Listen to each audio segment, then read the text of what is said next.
Hey, good morning to those of you out there on the West Coast. Good afternoon to those of you here on the East Coast with me. We're going to get started in just a second on the training, but I just want to say thank you to those of you in the chat saying hello and good morning. I love this because this is our community. It's your community. And, engaging with other people in there is a great way to build your network and take it offline and create separate relationships that perhaps you can team together and work. So thank you for engaging, saying hi to the other people that are in there. One of the other things I really appreciate is that you're showing up early and on time because first off, we work hard to put this on. And so when you walk in the door and sit down and you're ready for training, that's just an easy thank you, right, to us. So I wanted to give you a quick tip for those of you showing up early and on time. And my tip for you is to read a book called The One Thing. And if you don't read it, I'll tell you I'll give you a spoiler alert. But I'm starting to read it today because one of my customers asked me this morning, hey, what kind of professional development outside of government contracting sales can I do that moves me forward? And I particularly knew what their situation was. And I said, well, read this book called The One Thing. And the idea behind The One Thing, which I love, and people talk about it in various ways. So these are, this is an author is just taking a different take on it. But the idea behind The One Thing is, what's the one thing I can do this month, for example, that if I get it done, it will make everything else easier or even unnecessary? What's the one thing I can do this month that if I get it done, it'll make everything else easier or unnecessary? And when you kind of tackle that, you begin to just have this one big project you're trying to get done. Some people call it a big rock. One thing you're trying to get done this month, and you got your whole busy month going along with you. But this one thing at the end of the month, you'll be like, wow, look where I'm at the beginning of March. For example, we're about to go into February. So if you thought, what's one thing in February you could do that would make everything else easier if you got it done? So that's my tip of the day, saying thank you to those showing up early and on time. I do see some people always out on YouTube, and it's great to see you in here, but I encourage you to come over, create an account in LinkedIn if you don't have it.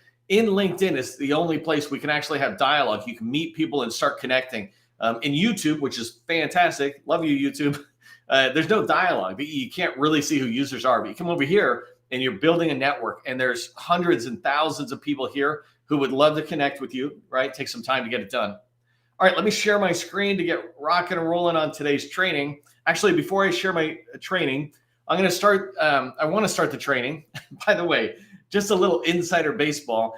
My team does the editing for me. We don't edit the inside of a video, but we trim the video afterwards so that we can have the replays available when we want them. And I give them a little heads up when I'm about to start into the real part of my training. So I'm getting ready with training. In this training, I'm going to be talking about getting federal buyers to open emails, right? And when I was doing the preparation for this training, it reminded me of when I was selling vacuum cleaners way back when, like the 80s, late 80s. So I've been doing this a long time. But I used to sell vacuum cleaners door to door in California, and this training reminds me of it. I would lug up this vacuum cleaner and my briefcase, which had all the paperwork, right? I'd lug this up to the door of somebody's house, and I would knock on the door. And then I stood back from the door and put on just this casual smile, like it's a non-threatening smile, I hope. And my stance was encouraged, it was done in a way that would encourage them to open the door. Like they're looking out the little peephole in the door. I took several steps, like 3, 4, 5 steps back. You kind of down one stair or two, so you're not right in front. You're not threatening. And if you think about an email, the subject line is kind of the same thing. The subject line's job is to get the door open. And for me, my stance and my casual smile and me holding some stuff, I look not threatening, and it makes them want to open the door and go, what do you want? And that was how things were done back then. And when they'd open the door, I'd say, hey, hi, I'm Neil McDonald with Electrolux Vacuum Cleaners. They really suck, right? And I'm holding the vacuum cleaner, and I say, they really suck. And it would just cut the ice for a second, and they'd smile.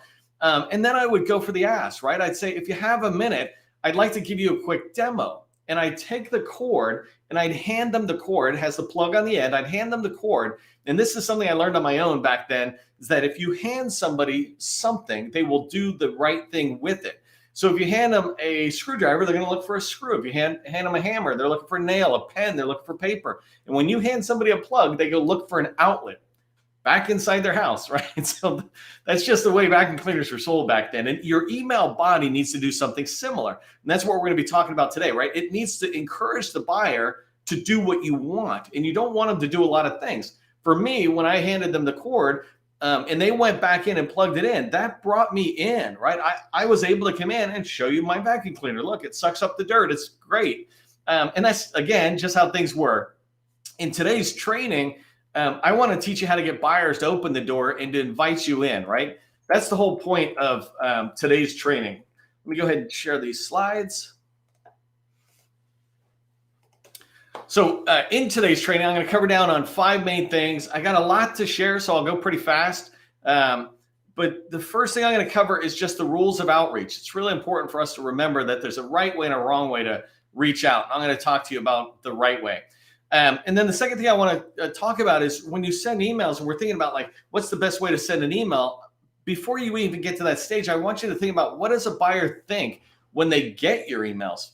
And then I teach this thing in sales, and I'll talk to you about it from a couple different angles. But basically, some will, some won't. So what means that sales and emailing to new buyers, new people, that's sales, right? And some of those people are going to open your email. Some of them won't. Or some of them will respond, some of them won't. So we'll talk about that.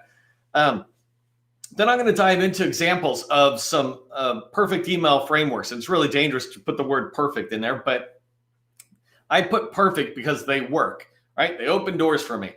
So I want to give you real examples of emails that we send that get out, that I send, that get open. And then the last thing I want to talk about is what to do if they don't respond, right? So it's not enough to have a perfect email and it's going to get open. There's people who are not going to. Remember, some will, some won't. What do you do with the ones who don't? I sent you a perfect email. Just because you didn't open it doesn't mean I'm not going to keep coming back. And so that last thing I'm going to cover down is, what do you do when they don't respond? If you don't know who I am, my name is Neil McDonough. I'm the president of the GovCon Chamber of Commerce. I want to welcome you to my federal sales training, where I provide tips for success in the federal market. I spent 20 years as a small business owner in the federal market. And since 2018, I've been teaching people like you that government contracting is not a secret. It's just a process. When we follow a process A to Z, we're going to have repeatable, predictable results. And that's what I want for you to run emails, right? When you follow a good process for email outreach, you're going to have repeatable, predictable meetings. If you haven't done so already, subscribe to my newsletter on LinkedIn here. It's Government Contracting Success Newsletter. We have a lot of good information that we put out. In fact, I'll tell you later on in today's training that if you want some handouts, I'm going to mention the way I'm going to get them to people. The easiest way for me is I'm just going to write an article in the newsletter and say, here's the handout. So make sure you subscribe to the newsletter and join 12,000 other people who subscribe. It's a really good community. The other thing is I wanted to say thank you. Over 100 people, I think over 120 people have registered for today's training. I really, really appreciate you doing that. When you do that, you are giving us a thank you that we very much appreciate. You let us know you're coming. It makes us enthusiastic about coming in and doing this volunteer training, right? So it's exciting for us when you register for training. So please keep that in mind. We got one more training this week. It's tomorrow and on the 26th of January for those of you coming live. And it's going to be about how do you get on a contract vehicle that already exists. And then I'll have all sorts of training next week. Make sure you register for that when you see it. The last thing is make sure you invite a friend. We have a community here. It's a network. And literally, it's a bigger community for you than it is for me, because while I'm training, I don't see the community, but you have this ability to chat and talk with people and say, hey, let's take it offline and go build a relationship, right? So go ahead and do that. Let's get started by talking about the rules of outreach. So there's a common theme here I think you can see. So the first rule of outreach is don't spam. The second rule of outreach, said a little differently, is don't spam. Right? And if I go into a third rule that's similar but not quite the same, spam, just don't. Spam bad. I don't know how many times I can say this, but I am what I am, but I will not spam. This is vital for us. If you want email success, send emails one at a time. We do not spam, and spamming is an easy thing to understand. If you're spewing out a bunch of emails, you're spamming. Even if you sit there and think you're kind of getting fancy with it, it's still spamming, right? Not spamming is when you actually take the time to go, I want to send this person an email for this reason. Not just I want to send out 100 or 1,000 emails and see who responds. So do me a favor. If you get this and you're with me that you're not going to be one of the people who spam, put spam bad in the chat. And then I'll tell you how to properly send out emails so that you can get people to respond to you and start taking meetings. But put in the chat, spam bad. So that way everybody comes and watches the replay later. They see a bunch of these spam bad, and it reinforces the message. Let's talk about what buyers think when they get your email. A lot of times we send emails and we think certain things, but it's really interesting is that we forget what we think when we get all these emails in our inbox. And when we look at our buyers or the people we want to reach out to and set up meetings, when we look at them, we put a whole different expectation on them than we put on ourselves when we get emails. And so I want to kind of help you realize that they're just like you, right? And one of the biggest challenges we have is when we're doing this outreach, and this is what this is when you're sending emails and you're trying to schedule meetings, you do this outreach and you're sending emails out, you're making phone calls, whatever, and you're hearing crickets. So literally you're hearing nothing, which is an interesting problem to have. And I want to be able to help you get past that stage. I'd rather you get a no than to hear crickets, right? A no is a good thing to have because yeses and nos are the same part of a gold mine. The yeses are gold, the no is dirt, but you need them both inside of a gold mine. And in sales, we need yeses and nos. That's just normal part of activity. So one of the things that buyers might think when they get your email is nothing. They don't think anything. They don't think anything at all because they don't even see your email. An email comes in from you and it goes straight to their inbox. And you're over in your office going, wow, what are they doing? Did they look at it and ignore it? I can see they opened it or whatever, right? It's like they might not have done anything. It just went straight into their inbox and they're oblivious to it. By the way, this is a very big problem with me is that I get so much content coming in that sometimes I don't see things. And the people who really want to connect with me, they need to follow back up because if I didn't say no, the answer is, I don't know, let's still talk. And buyers are the same thing. Another reason the buyer might think nothing at all is that the IT department saw emails coming in and they just blocked it. Maybe you're coming in from a domain or an IP address or whatever, or an IP address that is blocked. And the IT department goes, oh, let's just block all these. And so they're just blocking your emails from even getting into the federal buyer. Maybe your domain is not secure enough. You need to track this stuff down. You need to follow up with the customer in some way and go, are you getting my emails? I'm just checking. Have you seen the emails I'm sending?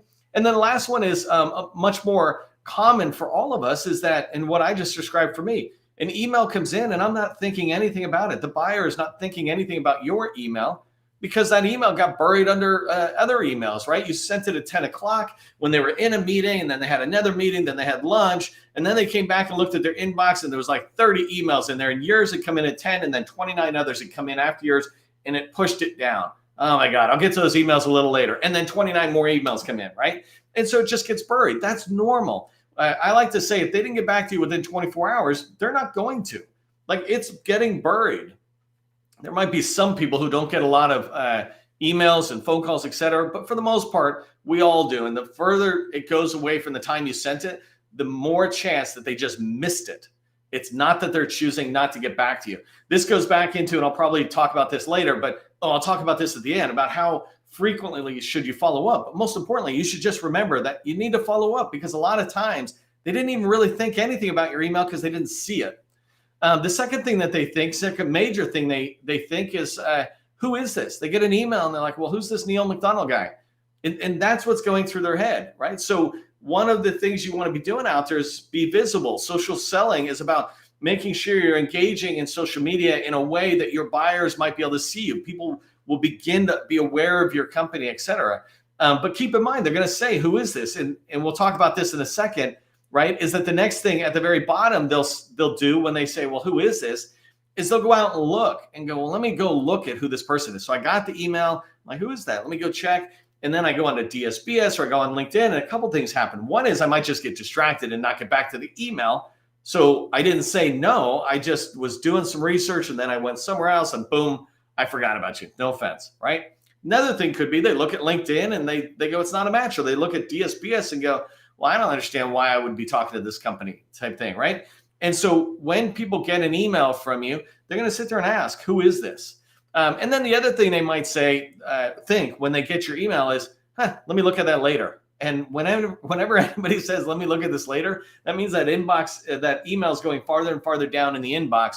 And it's your responsibility to just come back and keep refreshing their memory that you want to meet with them. You'd like to talk with them. The answer is always maybe if it's not no, right? It's never, ever say no for the customer. Don't go, oh, I sent them 3 emails. The answer is no. Nuh-uh. The answer could be junk mail, and you got to try something different. All right. So before I go into the email framework, I just wanted to remind you of what success looks like and what compared to the effort that you put in. So I like to say some will, some won't, so what? In sales, what this means is, let's say emails, some will respond to your email, some won't respond to your email. So what? Don't get caught up on the ones who aren't responding. First off, make sure you're focused on your energy on the ones who do. Show them the love, they got back to you. And then the second one is when they don't respond to you, forget about if they said no. No is a great answer. But if they don't respond to you, just treat that as if you're just going back. You just got to keep following up. And so I wanted to use this bell curve as a way to show you how many people out of 100 will even respond to your email. If you send 100 emails, and this is adding up to 100%, this bell curve talks about who will respond, right? So innovators, 2.5 people, right? I don't know, we got a half, but 2.5 people will instantly respond. They're very good on their emails. They're like very good getting back saying, let me respond to anybody who ever wants a meeting.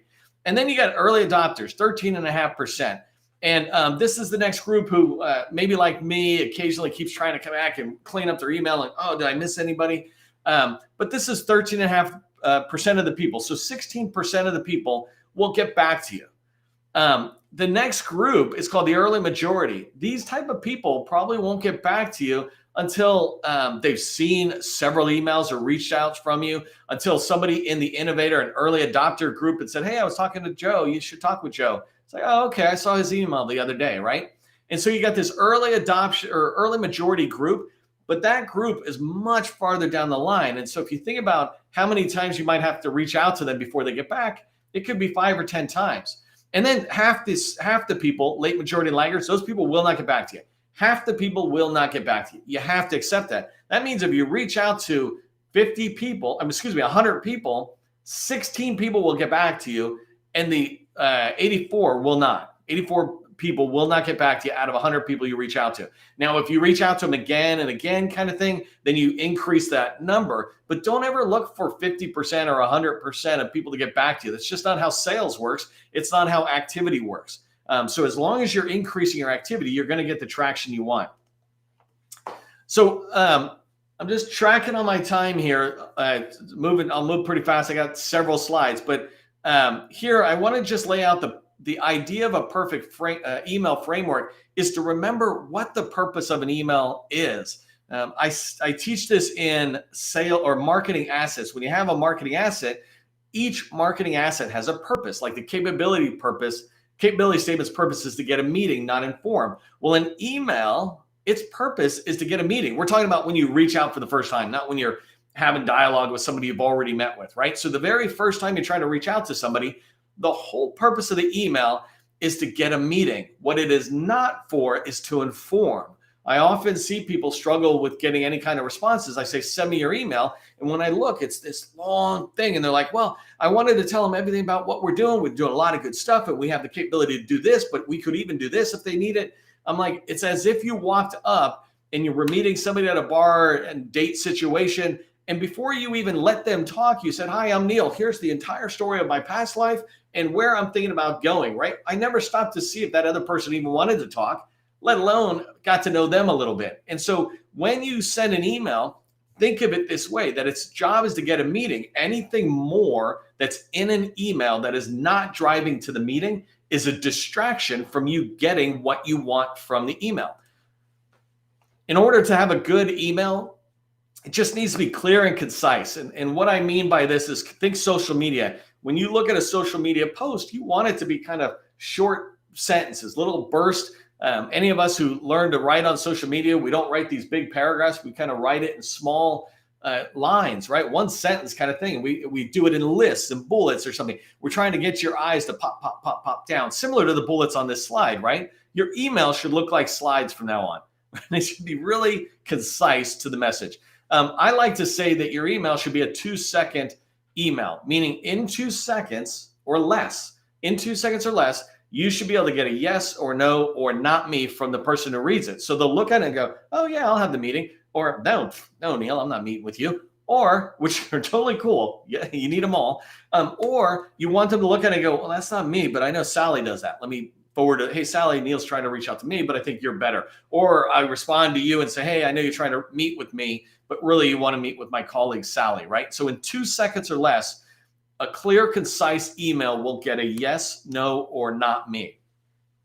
I just put in a framework. Really, there's only 3 pieces of an email, right? There's a subject line, there's a body, and then I put in separately from the body is there's a signature line. And so the purpose of a subject line, right, is to get the email open.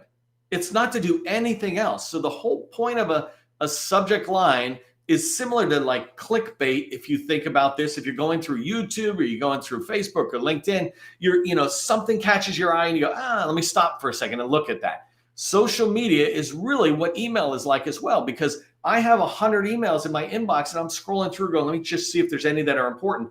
You're trying to stop somebody as they're going through all their emails. So they stop, they look at that subject line, and the subject line encourages them to click on it and open the email to learn more inside there. So everything has a purpose. Always know things' purposes. So the subject line purpose, get the email open. And when the email is open, the body is in there. Its whole job is to get a response, right? Collectively, the purpose of the email is to get a meeting, but the body's purpose is to get them to say, well, let me reply, right? Let me reply to them and say yes, no, or not me. And then the signature line, what I say there is the purpose is to tease value. And I'll show you in a minute what I mean, but you could put a couple of statements in there that encourage them to go, it looks interesting. Like it just adds a little bit more. This is a way to avoid putting it in the body, but putting a couple of little teasers. And I'll show you what I mean. One thing I do want to say as I go into the example emails that I have is that don't look at them as the only way. Don't pick them up and go, let me use them over and over again. Use them as a guide more than a template for what you're doing. That's why I call them the email framework, not template, is I'm trying to show you what they could look like. It's your job to tweak it for each person you're talking to. That literally is the definition of spam, is to make each email unique. It doesn't have to be overly unique, right? You can have a solid framework to follow, but each person you'll have it kind of different. So keep this in mind. I don't want you picking up what you're going to see on the screen and then using it over and over again the exact same way I did, because you'll decrease the chances of success. Okay, so I wanted to start with signature line because it's the easiest thing, and I'll come down to it. This is what I mean by just a basic signature line. It just has some basic information. When I say it teases value, what I mean is my company tags, veteran-owned small business, and 8A. That's not really me. But, I put that in there. I just sneak it into the bottom, right? I never put it in the body. But I sneak that in there. Maybe it teases a little value. And then data analytics and business intelligence. The only meetings I want are with people who care about data analytics and business intelligence. I want somebody to say no as fast as they can when they go, we're construction. I don't need to meet with you. I don't know who this guy is. No, right? And they either say no, actually, or they don't respond. But either way, they've made that decision. This is what I mean by teasing with value. My recommendation to you is not to use links, pictures, etc., any of the stuff. In particular, when you're reaching out to the government, so much of the government is hyper aware on cybersecurity risk and making sure that everything is safe. If you make your signature line all basic text, it strips away any concern about there being a problem with that, right? So having a link to LinkedIn, sometimes I do that as well, right? Off to other places, the system starts stripping it and makes it look ugly. And every agency is different. Every agency, even inside of certain agencies, depending on who's managing their IT, they have different sets of rules. And so it's better to just go strictly text. The other thing is get rid of pictures. Pictures are unpredictable. And you don't want to put anything in your email that's going to be unpredictable or cause them to think outside of where you want them to think. You want them to think about the subject line and the body. And so if you put a picture at the bottom, they start consuming the picture. They start looking at it. It's like, oh, what's that or whatever. It's like, get rid of it all. It's not a thing that you want in there, right? And so the other thing I put here in the red box is I don't even use my signature line sometimes. When I don't use my signature line, I see a lot of people do this. It really kind of drives me, a little pet peeve of mine. When I see people send emails and their signature line's always in there and their signature line says very respectfully. I've literally had arguments with somebody where in it says very respectfully. I'm like, wait a minute, that's not very respectfully. Don't use a signature line that's so automatic, right? Sometimes you don't need a signature line. Don't put it, I don't put it in replies. Otherwise it creates this crazy, ugly email. Think about the experience for your customer, but sometimes you just don't need it. Regards, Neil makes it seem like, hey, we're friends. You don't need a signature line. You know who I am. Even if they don't, right? I just look that way. All right, so here's some examples of subject line. I'm going to pick up speed. I try to do 3 government people, right? So small business professionals, contracting specialists, and program office. So an example of a subject line that I put in here is industry day question. Small business professionals interact with industry and on industry days, et cetera. Another one is intro call next Tuesday.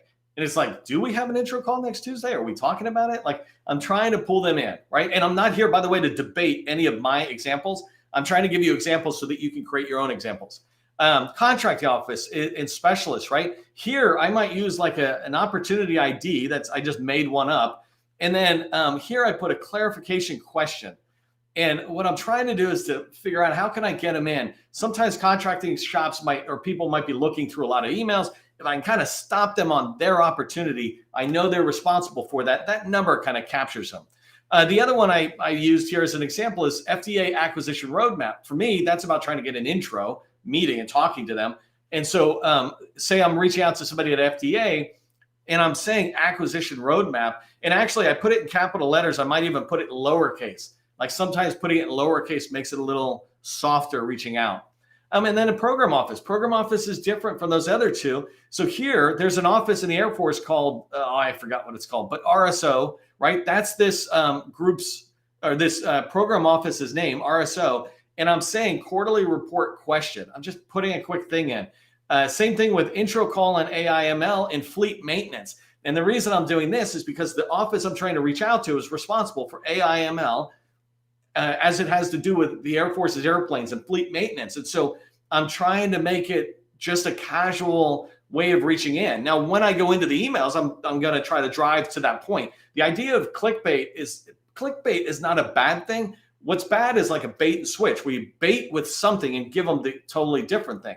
But if you clickbait on here's a fast car, and when you go into the email, here's all this detail about the fast car, then that's fine. That's exactly what I wanted because I saw something about a fast car. Same thing here. When I say intro call to AIML in the fleet maintenance, then I'm going to drive into those. I realize my time's really short. I only got 3 minutes. I'm going to go through this pretty fast. But here, as I look at small business professional, right? FDA strategic plan question. What I want to show you here is how short this email is. You can come back, take a screenshot. But I'm saying I recently did my homework. I'm trying to endear myself. On your strategic plan, I had a couple of quick questions. Do you have time to talk? And then I give them a choice. And you can watch my whole other training where I really talk about setting up meetings. Let me show you the next one as the contract shop, right? Here, I'm saying emerging technologies and FDA, and I'm trying to like tease an interest, and they're either going to click on it or not. But here, I'm saying we've been supporting HHS for a while. Would you have 15 to 30 minutes next week, the next week or 2 for an introduction call? So I'm trying to, no pressure, just trying to set it out. And I'm always at the bottom suggesting a time. I'm trying to get them to choose a time. This last one is the program office. So here I'm saying I just finished, right here, APMO's strategic goals, right? And I'm hoping that's enough for them to go, what's that? Let me look at it. I just finished reading your quarterly report. I was hoping to ask you a couple of questions.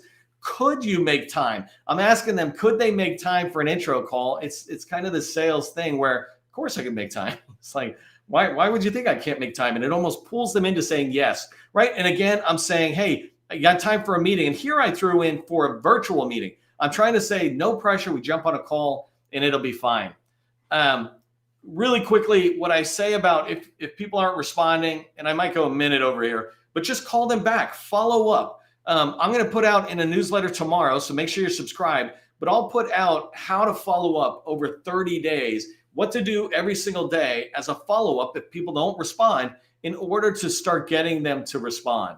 Here's what I want you to do, though, from today's training. First off, watch the replay. If I went way too fast, you can still look at the slides because they're good. But pick 10 people to reach out to, and then do a little bit of research on them, and then reach out. Test this process with 10 people over the course of 30 different touches, 30 different ways of following up, and see how many of the 10 you can get into. If you're concise and clear with your emails, the number of people who respond back to you should increase. Part of a process is stopping on time. I'm going to stop at 12:30 so you can go to your other meetings. But just remember, government contracting, it is not a secret. It's just a process. Go watch this replay.